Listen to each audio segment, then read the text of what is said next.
ప్రభు పెట్ట మరొక తెలుగులోకి మీకు అందరికీ వందనాలు.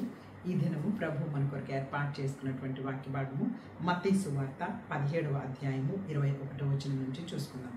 అప్పటి నుండి తాను యెరూషలేమునకు వెళ్ళి పెద్దల చేతను, ప్రధాన యాజకుల చేతను, శాస్త్రుల చేతను అనేక హింసలు పొంది చంపబడి 3వ దినమున లేచుట అగత్యమని యేసు తన శిష్యులకు తెలియజేయి మొదలు పెట్టగా, పేతురు ఆయన చేపట్టుకొని, ప్రభా, అది నీకు దూరమగు కాక, అది నీకెన్నడను కలుగుదని ఆయనను గద్దింపసాగాను. అయితే ఆయన పేతురు వైపు తిరిగి, సాతానా, నా వెనుకకు పొమ్ము, నువ్వు నాకు అభ్యంతర కారణమై ఉన్నావు. నువ్వు మనుషుల సంగతులనే తలంచుచున్నావు, కానీ దేవుని సంగతులను తలంపకై ఉన్నావని పేతురుతో చెప్పాను. అప్పుడు యేసు తన శిష్యులను చూచి, ఎవడైనా నన్ను వెంబడింపగోరిన యెడల తనను తాను ఉపేక్షించుకొని తన సిలువనెత్తుకొని నన్ను వెంబడింపవలెను. తన ప్రాణము రక్షించుకొనుగోరువాడు దాన్ని పోగొట్టుకొనును, నా నిమిత్తము తన ప్రాణము పోగొట్టుకొనివాడు దాన్ని దక్కించుకొను. ఒక మనుషుడు లోకమంతా సంపాదించుకొని తన ప్రాణమును పోగొట్టుకుంటే అతనికి ఏం ప్రయోజనం? ఒక మనుషుడు తన ప్రాణమును ప్రతిగా ఏమి ఇవ్వగలడు? మనుష్య కుమారుడు తన తండ్రి మహిమ గలవాడే తన దూతలతో కూడా రాబోచున్నాడు. అప్పుడు ఆయన ఎవని క్రియలు చొప్పున వానికి ఫలమిచ్చును. హల్లెలూయా, హల్లెలూయా. పరిశుద్ధ దేవుడు ఈరోజు వాక్య భాగం ద్వారా మనతో మాట్లాడడానికి ఇష్టపడుతున్నారు. చూడండి, మనందరికీ తెలుసు, యెరూషలేముకు వెళ్ళి పెద్దల చేత, ప్రధాన యాజకుల చేత, శాస్త్రుల చేత హింసలు పొంది చంపబడి 3వ దినమున లేచుట అగత్యం యేసుక్రీస్తు ప్రభువు శిష్యులకు తెలియపరుస్తూ ఉంటే, అక్కడ పేతురు గారు వెంటనే ఏమంటూ ఉన్నారంటే, అది నీకు దూరం అవును కాక అంటున్నారు. అప్పుడు యేసుక్రీస్తు ప్రభువు పేతురు గారిని గద్దించారు. ఎందుకంటే యేసుక్రీస్తు ప్రభువు ఈ లోకంలోకి వచ్చిందే మనందరి కొరకు ప్రాణం పెట్టడానికి.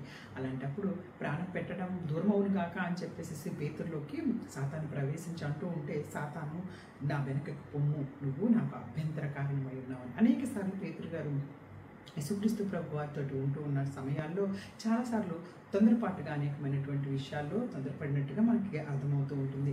ఎలా అంటే, మనకి అక్కడే 14వ అధ్యాయం మత్తయి సువార్త 14వ అధ్యాయంలో కూడాను అక్కడ నీళ్ళ మీద నడిచి వస్తూ ఉన్నప్పుడు కూడాను, ఇదిగో చూడండి, అక్కడ కూడాను 28వ వచనంలో 14వ అధ్యాయం 28వ వచనం మత్తయి సువార్త, పేతురు, ప్రభా, నీవే అయితే నీళ్ళ మీద నడిచి నీ వద్దకు వచ్చుటకు నాకు సెలవిమ్మని ఆయనతో అనెను.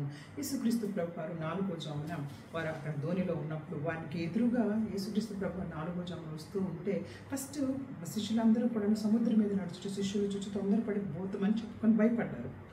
కానీ వెంటనే యేసుక్రీస్తు ప్రభు వాళ్ళతో మాట్లాడే ధైర్యం తెచ్చుకోండి, ఇది నేనే అని చెప్పగానే, అయితే ఇది నువ్వైతే ప్రభు అంటే వెంటనే అనమాట పేతురు గారు తొందరపాటు పడుతూ ఉంటారు. నువ్వే అయితే నేను కూడా నీలాగా నడిచి రావాలి అని చెప్పేసి అన్నప్పుడు వెంటనే పేతురు గారు అక్కడ రమ్మనగానే పేతురు తోని ఎత్తుకు యేసునొద్దకు వెళ్ళుటకు నీళ్ళ మీద నడిచారు. ఈ సందర్భం అంతా తెలుసు. ఇక్కడ కూడా కొంచెం తొందరపాటు అంటే పేతురు గారు కొంచెంగా తొందరపాట్లు పడుతున్నప్పటికీ కూడాను యేసుక్రీస్తు ఎంతో కూడా పేతురు గారు చేసినటువంటి ప్రతి విషయంలో కూడాను ఆయనను క్షమిస్తూ, చివరికి మనందరికీ తెలుసు, పేతురు గారు 3 సార్లు యేసుక్రీస్తు ప్రభు వారు ఎవరో తెలియదని వంకినప్పటికీ కూడాను ప్రభువైన క్రీస్తు వారు ఎంతో బాధపడ్డారు. కానీ ఆ తర్వాత ఆయనను ఎంతో పశ్చాత్తాపడ్డప్పుడు పేతురు గారు పశ్చాత్తాపడ్డప్పుడు యేసుక్రీస్తు ప్రభు వారు అతన్ని క్షమించి, ఇదిగో యోహాను సువార్త 21వ అధ్యాయంలో నా గొర్రెలను కాయము, నా గొర్రెలను మేపుము, ఎప్పుడు కూడాను ఎంతో గొప్ప బాధ్యతను అప్పచెప్పారు పేతురు గారు. ఆ తర్వాత కాలాల్లో మనకు అపోస్తల కార్యాల్లో చూసుకోగలిగితే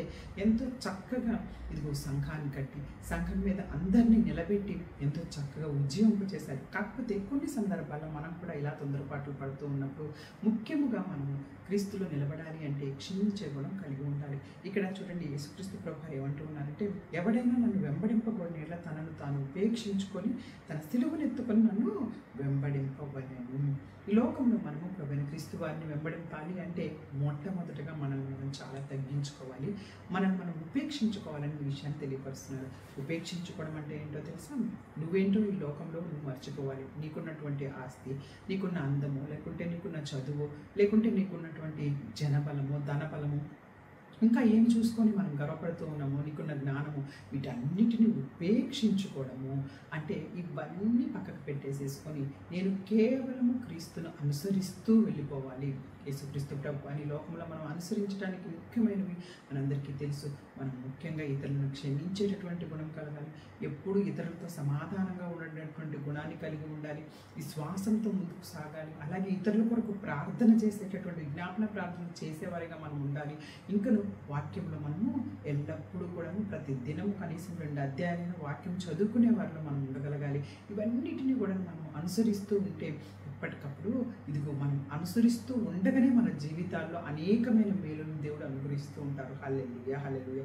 ఇక్కడ చూడండి, మనల్ని మనం ఉపేక్షించుకొని తన సిలువను ఎత్తుకొని వెంబడింపాలన్న విషయాన్ని తెలియపరుస్తున్నారు. అలాగే పేతురు గారి గురించి కనుక కొన్ని విషయాలు మనం చూసుకోగలిగితే ఆ తర్వాత కూడా మత్తయి సువార్త 17వ అధ్యాయంలో కూడా చూడండి, అక్కడ కూడాను అక్కడ పేతురు గారు ఇదిగో నాయన ప్రభువా, మనం ఇక్కడ ఉండటం మంచిది, నీకు ఇష్టమైతే ఇక్కడ నీకు ఒకటి, మోషేకు ఒకటి, ఏలియాకు ఒకటి 3 పర్ణశాలలు కట్టుదని యేసుతో చెప్పాను. ఆ రూపాంతరపు కొండ మీద కూడా ఏకాంతంగా యేసుక్రీస్తు ప్రభువారితో ఉన్నప్పుడు కూడాను పేతురు గారు మళ్ళీ తొందరపాటు పడిపోతున్నారు. అక్కడ మోషే గారు, ఏలియా గారు, యేసుక్రీస్తు ప్రభువారు ఉండటం చూసి మీ ముగ్గురికి నేను ఇక్కడ ఒక పర్ణశాల కట్టేస్తాను, మనకి ఇక్కడ బాగుంది, ఇక్కడ ఉండిపోవచ్చు మీతో పాటు అని చెప్పేసి అంటూ ఉన్నారనమాట.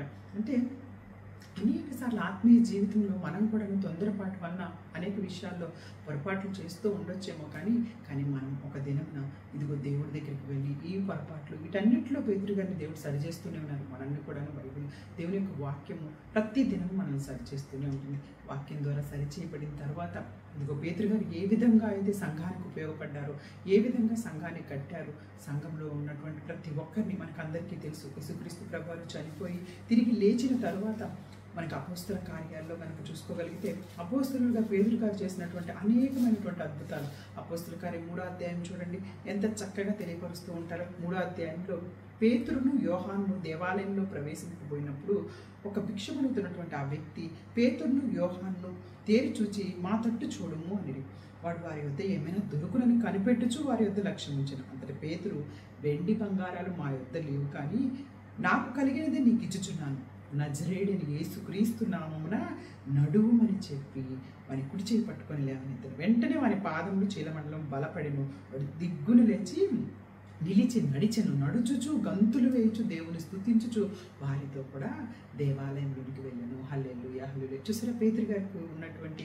ఆ గొప్ప శక్తిని దేవుడి దగ్గర నుంచి పరిశుద్ధాత్మ శక్తి ద్వారా పొందుకున్నారు. ముందర చాలాసార్లు తొందరపాటుతోటి అనేకమైనటువంటి మాటల్లో కొన్నిసార్లు తప్పిపోయినట్టుగా కనపడ్డప్పటికీ ఇదిగో మొట్టమొదటిసారేమో గాలి మీద లేచి నడవమనగానే అక్కడ కొన్నిసార్లు మళ్ళా తర్వాత యేసుక్రీస్తు ప్రభు వారికి మరణం రాకుండా ఉండాలి అని చెప్పేసి ఇదిగో ఇది నీకు దూరం అవును కాక అని చెప్పేసి అన్నప్పుడు కూడా సాతానా నువ్వు వెనక్కి పో అని చెప్పేసి దేవుడికి అందించారు. ఇక్కడ రూపాంతరపు కొండ మీద సంగతులు కూడా చూసుకుంటే ఇక్కడ కూడా మీకు 3 పర్ణశాలలు కట్టేస్తాను, ఇక్కడ మీరు ఉండిపోండి అని చెప్పేసి అంటూ ఉన్నారు. ఇంకా 18వ అధ్యాయంలో కూడా 21 నుంచి కనుక మనం 23 వచనాల్లో కూడా చూసుకుంటే అక్కడ కూడా పేతురు గారు ఏమంటూ ఉన్నారంటే, చూడండి, ఇదిగో నా సహోదరుడు నా ఏళ్ళ తప్పిదం చేస్తే నేను ఎన్ని మార్లు క్షమించాలి, 7 మార్లు సరిపోతుందా అని చెప్పేసి అన్నప్పుడు అందుకే యేసు 7 మార్లు కాదు 70 ఏళ్ల మట్టుకు నువ్వు క్షమించాలనే విషయాన్ని కూడా మనకు అక్కడ ఒక ఉపమానం ద్వారా దేవుడు తెలియపరుస్తూ ఉన్నారు.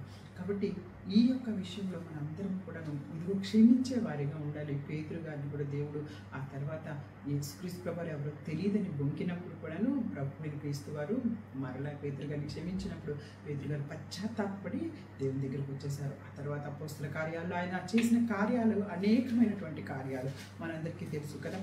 అక్కడ ఉన్నటువంటి దోర్కా అనేటటువంటి శిష్యురాలు చనిపోతే కూడాను అక్కడ పేతురు గారు వెళ్ళి ప్రార్థన చేయగానే ఆమె లేచి నిలుచున్నది. అట్లాగే కొర్నేలైనటువంటి భక్తిపరుడు ఆ ఇంటికి పేతురు గారు వెళ్ళి వాళ్ళందరికీ కూడాను బాప్తీసం ఇచ్చి వారు అన్యులు అయినప్పటికీ కూడాను వారందరూ కూడా దేవుని మీద నమ్మకం ఉంచి విశ్వాసం ఉంచినప్పుడు వారితో పాటు పేతురు గారు కూడాను బాప్తీసం ఇచ్చి ఇంకా అనేకమైనటువంటి విషయాల్లో సంఘం కొరకు పేతురు గారు ఎంతగానో పాటుపడ్డారు.